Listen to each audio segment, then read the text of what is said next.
తెలంగాణ క్యాబినెట్‌లోకి నలుగురు కొత్త మంత్రులు మన తెలంగాణకు కొత్త మంత్రులు ఎవరెవరో ఒకసారి చూద్దాం. క్యాబినెట్ విస్తరణపై నిన్న ఢిల్లీలో కాంగ్రెస్ అగ్రనేతలు రాహుల్ ఖార్గే, మీనాక్షి, కేసీ వేణుగోపాల్‌తో సీఎం రేవంత్, ఉత్తమ్, మహేష్ సుదీర్ఘంగా చర్చించారు. ఈ క్రమంలో నలుగురికి కొత్త మంత్రి పదవి దక్కనున్నట్లు తెలుస్తుంది. గతంలో ఇచ్చిన హామీల మేరకు మక్తల్ ఎమ్మెల్యే శ్రీహరి ముదిరాజ్, కోమటిరెడ్డి రాజగోపాల్ రెడ్డి, వివేక్, బోధన్ ఎమ్మెల్యే సుదర్శన్ రెడ్డికి అమాత్య యోగం కల్పించినట్లు సమాచారం. మరి ఇక్కడ చాలామంది ఏం చేశారంటే, ఇక్కడ కామెంట్లు చూద్దాం.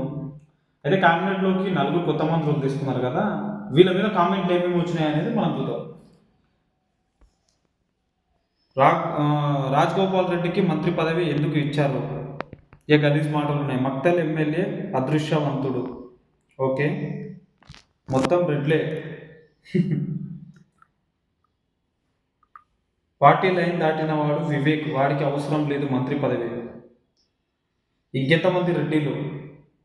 సో ఇట్లా సీఎం సార్ ముందుగా పెండింగ్లో ఉన్న స్కాలర్షిప్లను వెంటనే విడుదల చేయి.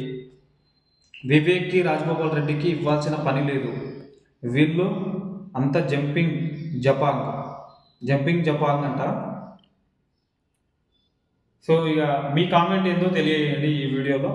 ఇప్పుడు దాదాపు కొత్తగా వచ్చిన వాళ్ళు ఎవరెవరంటే శ్రీహరి ముదిరాజు, కోమటిరెడ్డి రాజగోపాల్ రెడ్డి, వివేక్ బోధన్ ఎమ్మెల్యే, తర్వాత సుదర్శన్ రెడ్డికి ఇచ్చారు కదా.